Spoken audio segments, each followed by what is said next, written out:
Hermanos, fe, escuche bien, fe no es creer en todo lo que dicen que Dios dijo. Y es uno de los principios más terribles que se están utilizando en el día de hoy. Dios me dijo que te dijera. Hermanos, fe es creer en lo que Dios dijo. Y punto. ¿Verdad? Y Dios puede utilizar a otras personas para decir, Dios te dice, ¿no? Pero realmente Dios lo dice. Hermanos, tenemos que estar claros, ¿verdad? De que Dios lo dice. Porque es muy fácil decir, Dios me dice que te diga, ¿no? Hermanos, y de allí, repito, la cantidad de manipulación que hay. Mire, inclusive en el mundo cristiano se utiliza mucho la expresión, hey, no repitas eso, porque eso se cumple. No repitas eso porque eso se cumple. Bueno, miren, yo el año pasado estaba tan seguro que iba a ir a España, ¿verdad? Que yo ni siquiera tomé las vacaciones para tomarlas en diciembre. Sí, teníamos una invitación para ir a España, pero simplemente fue imposible, ¿verdad? Y yo lo dije, bueno, yo hice todos los trámites, fui a la agencia de viajes, pero no se me dio, ¿no?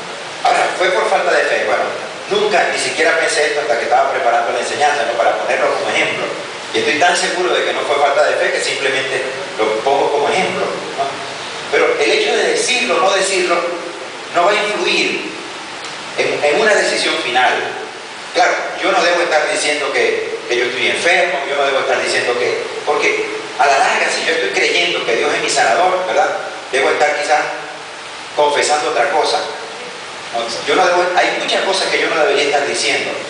Pero cuando pensaba en esto de decir o no decir, pensaba en cuántas oraciones necias. Por lo menos yo he dicho, no sé si alguno ha dicho alguna oración necia, ¿no? Pero que no es que Dios no le ha escuchado, es que Dios me ha dicho, no seas necio, ¿verdad? Yo no te voy a dar eso, ¿verdad? Y Dios me ha dado, como dicen por ahí en términos científicos, un cogotazo, ¿verdad? Entonces Dios me ha dicho, no seas necio, ¿verdad? Hermanos, hay hombres en la Biblia que le dijeron a Dios que le quitara la vida. Y eran hombres de fe. Y Dios le dijo, ¿cómo no? Gloria a Dios, te voy a quitar la vida, ¿verdad? Gloria a mi nombre. ¿Y cómo le quitó la vida? ¿Sí o no? No. No, ¿verdad? Claro que no. Elías fue uno de los que le dijo a Dios eso, ¿verdad? ¿Quién más? Job, ¿verdad? El gran patriarca, hermano, le dijo a Dios eso, ¿verdad? Mire, y no se lo dijo así chiquitico, ¿no? O sea, pasó casi desapercibido, no. Mire, dijo cosas pero terribles, ¿verdad? Creo que en el capítulo 23 de Job está eso, donde declaró anatema hasta el día en que él nació, ¿verdad? Que desaparezca de ese día. Bueno, ¿y por qué no fui como un abortivo, etcétera, ¿no? Hermanos, pero Dios no escuchó, o Dios no le hizo caso a la oración de Job. Repito, le dio un date quieto, pero no le dijo, hermanos, oraciones necias, ¿verdad? No todo lo que yo digo se va a cumplir, o porque no lo digan, si se va a hacer o no se va a hacer. No. Hermanos,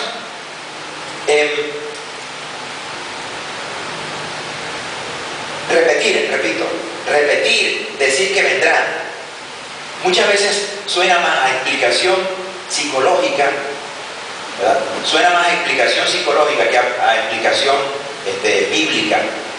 Entonces muchas personas, repito, creen más en la psicología que en la Biblia.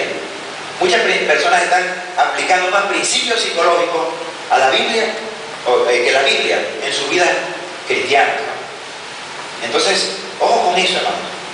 Nosotros creemos en la palabra de Dios, no en la psicología. Amén. Sí, hermano. Sí. Mire, las explicaciones que nos da la Biblia respecto a repetir algo o no repetirlo, no tienen que ver con la fe. Por ejemplo, la Biblia dice, y voy a usar algunos versos de la Biblia, ¿no? Habla de firmeza en el hablar, que vuestro hablar sea sí, sea no. Dice la Biblia que también daremos cuenta a Dios de toda palabra ociosa que nosotros hablemos, ¿no? Etcétera, ¿no? Hermanos, y las palabras a la larga tienen más efecto motivacional, hermanos, pero la fe es mucho más que motivación. Tristemente a veces en las iglesias hay como que muchos porristas, ¿verdad? No me estoy refiriendo al apodo de ningún predicador, sino porristas de los que están en los partidos de fútbol, ¿no? Sí. Alabín, compa.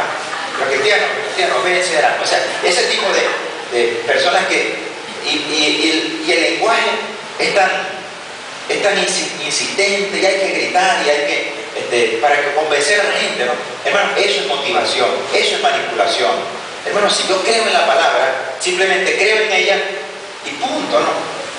No tienen que convencer mis emociones. Hermanos, muchas veces el mensaje tiene más tinte emocional que tinte bíblico, ¿no? Entonces, repito, hermano, fe y motivación son dos cosas totalmente opuestas. Fe y motivación son dos cosas totalmente opuestas. Hermanos, fe es creer, es confiar en lo que conozco, ¿verdad? Es confiar en lo que conozco. Dice la Biblia, por cierto, Hebreos 11:1, dice que por fe entendemos que el universo fue formado por la palabra de Dios, de modo que lo visible no provino de lo que se ve. Hermano, qué tremendo, ¿no? ¿Saben que el año 2014, hermano, es un año muy especial? En este año, no sé si algunas personas, quizás los muchachos que están estudiando, que siempre están leyendo la prensa o buscando esas noticias que puedan utilizar en sus estudios, ¿verdad? Por los profesores están acá, se dieron cuenta que hace unas semanas atrás salió en la prensa que fue descartada la teoría del Big Bang. Sí lo leyeron, ¿verdad? Los que estudian física, el físico que apoya esa teoría, ¿quién es? Darwin. No, uno que está en una silla de ruedas, que habla a través de la computadora, no recuerdo el nombre de él. ¿Cómo? Sí, ese mismo, ¿no? Ese. Sí, ¿no? Bueno, hermanos, pero este año, repito, hace cosas de 3 o 4 semanas fue descartada esa teoría, ¿no? Qué interesante. Era una de las teorías evolucionistas más impactantes. Pero hermanos, ¿por qué creemos en la teoría de la creación? Bueno, simplemente porque creemos en Dios, ¿no? Y que creemos, y por ahí hay algunos aportes, algunas derivaciones de la teoría de la creación. Por ejemplo, la reingeniería, recuérdame, inteligente, creo que así se la llama, la reingeniería inteligente, ¿no? Que es una de las derivaciones de la teoría de la creación. ¿Por qué creemos en la creación? Bueno, porque hay un Dios tan inteligente que creó todo de una manera tan precisa, ¿verdad? Y porque el mundo, cuando se deja a solas, simplemente tiende a degradarse, no a construir nuevas cosas, ¿no? Entre otras cosas, es lo que dice esta gente de la reingeniería inteligente. Bueno, hermanos, repito, pero un principio básico de la fe es lo que dice en el Hebreos 11:13. Por fe entendemos que el universo fue formado por la palabra de Dios, de modo que lo visible no provino de lo que no se ve. Si creemos en un Dios, ¿verdad? En un Dios que creó todas las cosas, en un Dios que es un Dios personal, en un Dios que se ocupa individualmente de cada uno de nosotros. Eso es fe, ¿verdad? Creer en un Dios personal, pero en un Dios histórico también. No en un Dios simplemente que no importa el nombre que se le dé, pero Él es Dios. No, ese no es el Dios en quien creemos. Sí, tiene un nombre, ¿verdad? Él tiene un nombre. Y más no importa el nombre que se le dé. Es un Dios que existe en la historia, ¿verdad? Y que existe desde el principio de la creación, porque Él creó todas las cosas. Hermanos, entonces, repito, para los antiguos, como lo dice el versículo 2, ya desde el principio del primer hombre, el término fe implicó compromiso. Repito, el término fe implicó compromiso. Y si nosotros examinamos, hermanos, lo que hicieron los héroes de la fe, mire, yo hice esta hoja que está acá en la cita bíblica, ¿no? Hebreos 11, desde el 1 hasta el 30 y hasta el 40. Y lo que usted ve en amarillo allí, si se puede ver, hermanos, es lo que hicieron los hombres que dijeron que tenían fe.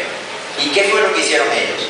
Bueno, en el versículo 4, Abel ofreció un sacrificio. En el versículo 5, Enoc fue sacado de este mundo sin experimentar la muerte.